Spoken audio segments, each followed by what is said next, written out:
going, ladies and gentlemen? My name is RuffledRowlit, and welcome back to a brand new video. Ladies and gents, we got ourselves some crazy news. We basically have a bunch of different groups, YouTubers, media that have gotten their hands and played a few, like, minutes or hours, actually, at this point, of Legends EA. And specifically, they've been playing about an hour's worth of gameplay. One of those people is Serebii, who's made an entire post here going through all these things, as well as made an entire video, which I would recommend. Check out the video if you want to get full details. Don't watch me.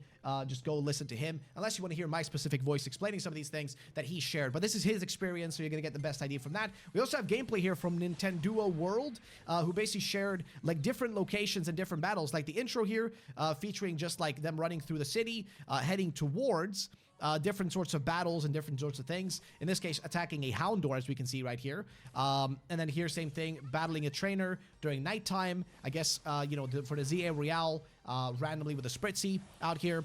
And we get to see that battle going down. And then also here, we get to see some exploring in Lumio City during the Wild Zone, in Wild Zone 6 specifically, and some night battles and stuff. But I want to go through, I'm going to leave this in the running in the background, but I want to specifically read through what was being said here by Serebii, like some of the opinions and thoughts shared. And we do have like a bit of a breakdown as well, like a summarization of his video as well, that I'm going to share in this video in case you guys are curious. So, and I'm also going to share my opinion. So let's get started. First things first.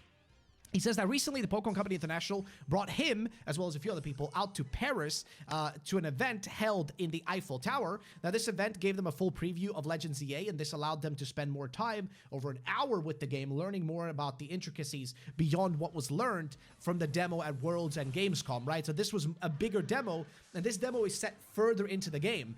For example, he says this preview came with 4 different elements, right? 4 different elements. They got to spend 20 minutes exploring the Wild Zone, some time with the ZA Royale, a battle against Rintaro, which is a character we have now confirmed, is one of the trainers that needs to be defeated to rank up in the ZA Royale, and finally, another Rogue Mega Evolution battle against Mega Victory Bell. So again, a lot of things they got to do for this 1 hour.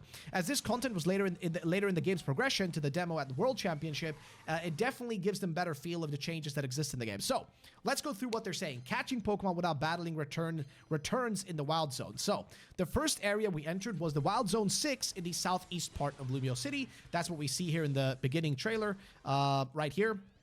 Where they're taking on the Houndour with their Watchhog, right? Trying to, like, take him down. And then they continue and explain. And this is the footage from Nintenduo, by the way. But then they say, here we were just let loose in the area to explore. It was a sizable wild zone with fair bit to it, featuring a high street, basketball court, small access to the river, and ability to climb up to the top of buildings. As with Pokemon Legends Arceus, you have the ability to walk past and catch Pokemon simply by throwing a ball, which is cool. Good to know that that feature is back and still exists, right? That's just good. By simply throwing a Pokeball, which is of course immensely satisfying, much like in prior Legends games. As before, if they break out, they will target you. This did work mostly well, but I did notice sometimes when trying to catch a sleeping Alpha Houndoom, where, when I was locked onto it, the Pokeball would just hit the ground, meaning I had to manually aim and throw if I wanted to hit it. This is likely due to the hitbox being perfect for the Pokemon, and the center point was unfortunately on the ground. Much like in Pokemon Legends Arceus, wild Pokemon will also spot you and react differently. Pokemon such as Houndour went for the attack, and like in previous Legends games, if they were angry and attacking you, can't throw a Pokeball. You will need to battle them. Other Pokemon, such as Swablu, would try to fly away and avoid combat. This continues with the ever-growing showcase of the ecology of Pokemon. Seeing it in a city environment is going to be fascinating. Now, Alpha Pokemon are a bit of a challenge here. The team I had was level 20s with the Alpha Pokemon. You guys can see right here in the footage, the picture, literally like, you know, he's using a team of level 20 Pokemon, which, yeah, this means that this demo that they got to play here, this preview demo they got to play, was definitely one that was set a bit further into the game to emphasize, like, the difference of how the game feels. So, while the Alpha Pokemon I saw were level 34, Houndoom, a level 33 Binacle, a level 42 Pikachu, okay. This meant that the damage my Pokemon, the damage my Pokemon moves were doing was minimal, even though I had super effective damage. Never in battle before in Pokemon have I had to juggle healing items as much as in these battles, especially as wild Pokemon from nearby kept joining in. But being able to use the obstacles in the city streets, such as taxis, market stalls, etc., for cover definitely helped. So you're gonna have to, like, literally traverse and, like, sort of dodge things, right?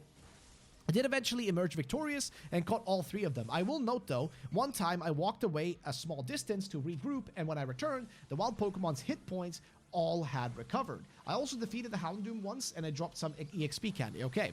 Now, the wild Pokemon battles in general were quite illuminating. It actually started to show some of the strategy in the game, with some Pokemon using Protect right off the bat, and basically requiring me to think more about everything I do in a battle. This goes down to a distance and positioning.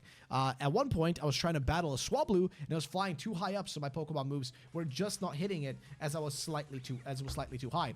Obstacles, including walls of buildings, also get in the way of attacks hitting you, so you can use that cover for if needed. This adds a few extra layers of thought to the battle. So yes, you're literally gonna have to sort of, like, within a battle, you're literally gonna have to be like actually in the battle. You're gonna have to do things. You cannot, it's not like a regular Pokemon game where you can just stand still, click an attack, and let things happen. No, you actually have to take part in the battle, actively avoiding attacks. It literally is meant to feel just like the anime, right? Like an actual battle.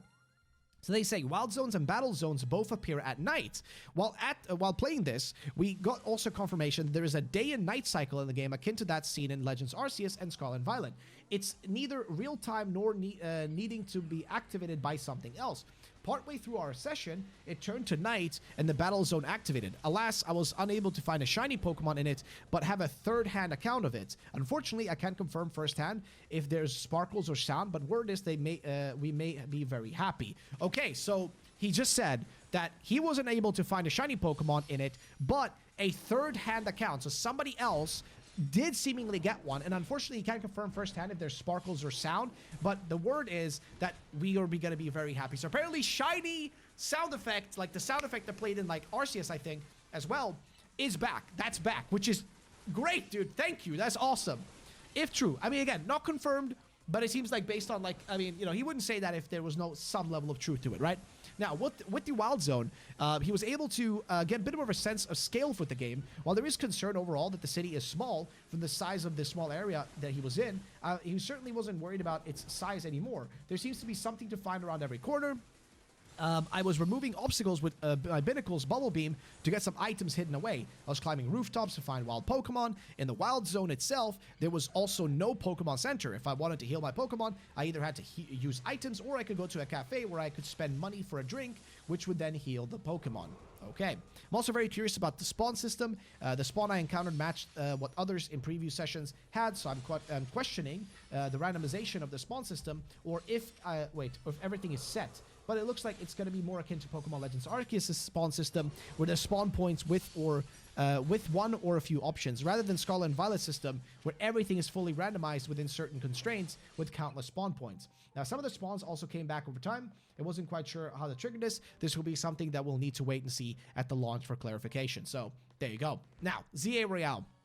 Explanations about it. The ZA Royale was also much later down the line than the previous demo. Inside, we got a full look at the mode and had to face off a number of trainers to get 5,000 points to rank up for the rank up challenge. Now, this was much like the demo before, but we got a full look at the tasks that were provided. They can give more points if you achieve them, akin to the Blueberry quests in the Indigo Disc.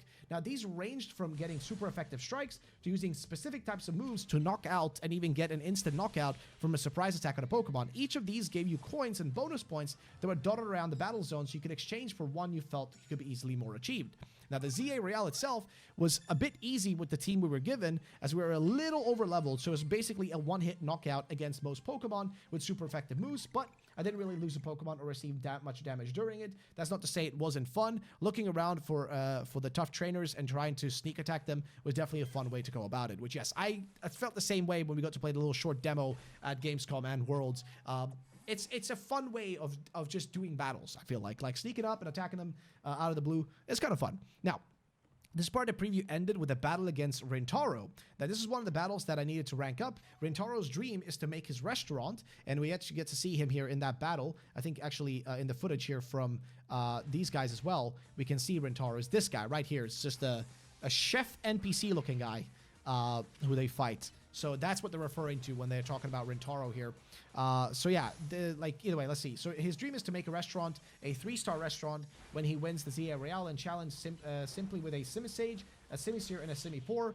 This actually felt like the final gym battle that with more like a final gym battle than a simple battle. It was set in a battlefield, his restaurant, and navigating it was fairly simple as it had a very as they had a varied team, and I could switch in Pokemon that were stronger against each one, so I didn't face too big of a challenge. Mechanics were the same as before with the team that he was provided. He was also able to switch in Pokemon at will to make it easier. Then next, Victreebel is a rogue Mega Evolved Pokemon. So yeah, the next segment was against a rogue Mega Victreebel. This battle was much like the Mega Absol one that he talked about in the demo preview, but there was definitely more of a challenge here, to the point that Naveen was also involved in the battle, which is this fellow right here, who's going to be part of Team MZ. Now, he had a team filled with Mega Evolution-capable Pokemon, including Houndoom, Absol, Gardevoir, and with Houndoom, he managed to deal with the combination of distance attacks with Ember and close-up attacks, including Fire Fang and Snarl, to deal damage. Victreebel did target his human character down more, and damage inflicted on my Pokemon did feel more like a collateral damage than actually being targeted down, which, yes, when you're doing the rogue battles against the Megas, by the way, this is something that I've also experienced when I play the demo, which is it doesn't target your Pokemon. It seems to much more target you, the player, right? And it tries to take you down, which is kind of interesting. But yeah, either way, it also had a massive field attack which placed poison puddles throughout much of the arena, requiring navigation. If a Pokemon was hit by it, it would be damaged and sometimes poisoned due to this and its varied attacks. We can actually see right here what that looks like, right? How that battle looks like. And you see here, use moves as plus moves to increase their strength by draining some power from your Mega Ring. Only moves with a plus move mark can be used as plus moves. During battle, press the plus button before choosing a move to use its plus move. And yeah, here we get to see the actual battle and how it goes down. It's pretty straightforward. Like, big fella is going to see. He's attacking the actual player character here, as we can see. Either way. Let's see, where were we at? It'll be damaged and sometimes poisoned due to this and his varied attacks. He had to rethink things a couple of times, even to the point of recalling which Pokemon it was about to attack to make sure it avoided all the damage and made sure collecting the Mega Energy that the Victreebel released whenever it got damaged. I ended up defeating the Victreebel with these strategies, not losing a Pokemon and earning a Victreebelite Mega Stone. However, I do know others in the previous session did struggle with it and lost to it. So challenge is in the eye of the beholder, right?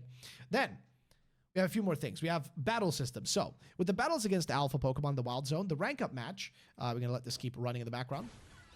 So, he goes on and says that with the battles against the Alpha Pokemon in the Wild Zone, the rank up match against Rintaro and the battle against Victreebel, it definitely got more of a feeling with the battle system, and it really does seem like it's more than just a go for the super effective attack. As the wild Pokemon can and will attack your Pokemon while they're preparing a move, you need to think strategically about position, move choice, and more, especially as more Pokemon enter the battle. You need to think about whether the move will hit multiple Pokemon around you or to take down multiple Pokemon at once. You need to use moves with secondary effects more and more, and think about timings of when your Pokemon are more vulnerable. As said before, I've never in my 26 years of playing Pokemon used recovery items in a battle as much as I did against the Alpha Pokemon, which, yes, this game is going to require you to pay more attention. This is not going to be, sorry, I'm just going to say it. It's not going to be baby's first Pokemon game. I think it's going to be actually one of the hardest Pokemon games out there that we've ever gotten, purely because a lot of people were going to struggle from the fact that they cannot, like, autoplay this game. Like, this is not like one of those like autoplay mobile games where the game plays itself for you. You do nothing. You just click a button once and that's it. No, you have to actively, constantly think about things. I mean, not to say that Pokemon games are like that all the time, but over the years they have become easier, which means that oftentimes, like doing what I did as a kid, which was just spam super effective moves. You know, if you saw a move was super effective, just go for it. No, here you're gonna have to think a bit more, and I think a lot of people are not gonna like that. The fact that they're gonna have to actively play the game rather than relax with the game. It's not gonna be a very relaxing game, I don't think, but we'll see. Either way, he says, he continues on and says, they will be displayed, let's see here, stat buffs and debuffs. Okay, that's where we're at. Stat buffs and debuffs seem to be able to boost and drop once at a time. Last for a set amount of time before reverting to normal. You can't just keep spamming Growl to make a Pokemon's attack stat as low as can be forever, and doing that will get your Pokemon severely damaged in the interim. So yes, you cannot just, basically any sort of debuff move or buff move has a temporary like time limit, right, that it lasts for. So in the past, you'd be able to like lower a Pokemon's stages multiple times with like Growl to like lower it like to a -1 or like -1, -2x, -3x, whatever. Now that's no longer the case. It's just a limit, a timer on the debuff. which is kind of like how it works in like an MMO, which makes me wonder, dude, why don't we make a Pokemon MMO? Because a Pokemon MMO with this combat would go so hard. But yeah, you can't just keep spamming Growl to make a Pokemon's attack stats lower, like forever, like before. They will be displayed above the Pokemon with a simple red arrow, which you can see right there. I guess if we open this, you guys can see that there is a little red arrow right there. I guess that's the debuff, right? That seems to be the case at least. So here we go. Let's just close that down. Here we go. So let's see, where were we at? This is where we're at, right? Plus moves are also mechanically interesting. You can use a move as a standard, but when a Pokemon has learned its move as a plus move, then when you press start in a battle before choosing a move, it's used as a plus move, giving it more power. However, it will drain your Mega Gauge even if not Mega Evolved. When a Pokemon is Mega Evolved, all its moves are plus moves already. Okay, fair enough. Now, it's also worth noting that sleep is also not a status condition in Pokemon Legends EA, but moves that inflict it have returned to the drowsy status condition from Pokemon Legends Arceus. Okay, cool. As noted and discovered before as well, there are no abilities, but hold items are in the game, so that adds an extra element. I'm definitely starting to see the battle system in a different light, and a move from concern over the changes to cautious optimism. I think there's a spark of something really fun with this system, and I'm eager to dive into the depths of when the game launches, especially with the ZA Battle Club multiplayer mode, which yes, I'm excited for that one too. Plus moves add an extra level of strategy, which yes, of course, if you choose them, you kind of have to weigh the benefits and the negatives. If you decide like, okay, I've already Mega Evolved, I'm not going to be able to Mega Evolve my Pokemon, it's going to take too long, and I need to do a lot of damage very quickly, should I just use a plus move right now and waste some of my energy, or should I instead just save that energy and try to Mega Evolve, Miscellaneous. We also got to look at the trainer customization, though we couldn't go into boutiques to have a look and see what is there. The options that were given were plentiful. It makes for a stark contrast from the uniforms of Pokemon Scarlet and Violet. It's also worth noting that evolution works just like Pokemon Legends Arceus, where, if you're not in battle, you can select it from the Pokemon menu at any time if your Pokemon is eligible. Moves are also able to be learned from the Pokemon screen, with level up moves and even TM moves being available from there, allowing for a much quicker of ease for checking Pokemon's movesets. When our Chikorita evolved to Bayleaf, it gained an ID for Giga Drain from the menu. I taught it the move. It's very quick and efficient. The move came in from very handy against the Alpha Binnacle I was trying to fight. Fair enough. Now, performance and presentation. Now, I'm going to tell you right now, the game ran perfectly for me when I played on the Switch 2.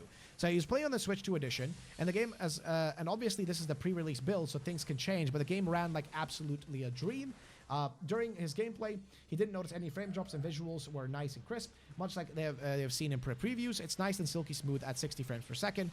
Draw distance is one thing that's a little concerning, which yes, that's a concerning thing always with Pokemon games. Much like with Pokemon Scarlet and Violet, for wild Pokemon, I could see them from far away. When on top of a building, I could see them on the pavement of Lumia City below, and I could see them in the river and everything, which matches Scarlet and Violet on the Switch 2. In the battle zone, I didn't see many issues either. However, in one bit of footage we were shown before the preview, there was some pop-in of a human character a little bit closer than I'd like. Until we got full hands with the game and the ability to fully explore Lumia City beyond the Wild Zone and Battle Zone, we don't know for sure what the pop-in situation is like. Hopefully it was just a one-off blip.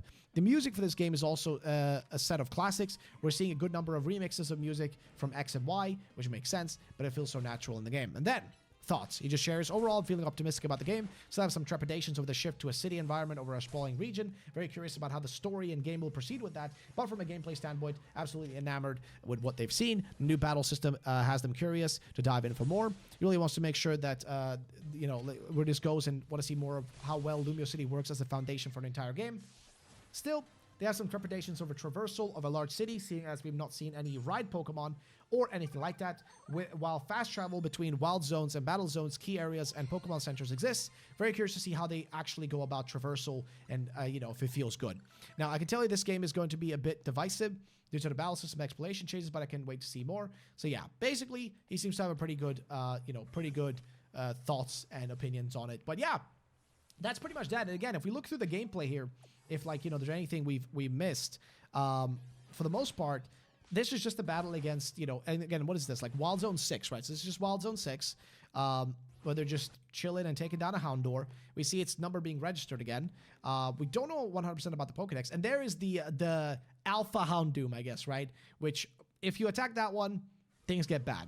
Then we have some battles, some night battles themselves against a random kid with a flaffy, taking them down. You guys can see sort of like as you take him down, you literally get like a little 3 wins, W ranked opponent defeated. So like that's, you know, the different ranks are from A, B, C, D, all the way to like Z, you know, A to Z, Z to A. You get it. Then you get points down here and medals as well, which you spend on different things, right? So again, we get to see a little bit of that gameplay here as well. I would again recommend checking out these guys on your own if you haven't already, because it's going to give you the best kind of idea of what this stuff is like, if you haven't already, like, you know, if you haven't already seen it. But yeah, we get to see a new kind of character, new sort of model that we haven't seen that 3D model before. It's like a new NPC. But yeah, same thing here. And then the rank up battle against, I forget his name again. I was going to say Reginald, but what was his name? Oh God, what was his name? I need to remember this. This is really bad. How did I forget his name? How in the world did I forget his name? It doesn't matter. But yeah, against this fella, and you can see that he again uses the you know, the Simi-Sage, Simi-Poor, and whatnot. His entire team is the elemental monkeys, essentially. And we do take him down. So yeah, again, there's that same footage, and you can see the rank up. So you're going to go all the way to rank A, and that's essentially the big part of this game, right? Is that whole rank up. And then, of course, the Mega Victory Bell, where you do get help from our boy over here. And again, nothing too crazy. It's similar to the Mega Absol Battle. It's the same as the Mega Absol Battle, except I guess this one takes place in a different location. It's just like grass instead of like a rooftop. And then here, character customization, voice only. They didn't, I guess they say that, but I don't really see any character customization that's been changed here. Maybe I'm crazy.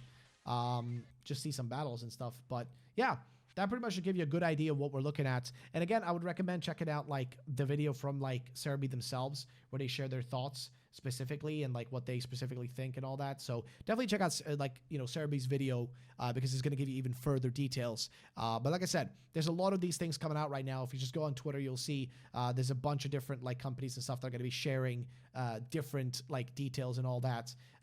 So yeah, just take a look at those previews if you want even further details. But that's going to be it for me. I want to thank you guys all for watching, and I'll see you all in the next video. Have a great day, and I'll see you with the next rumor upload. Peace out.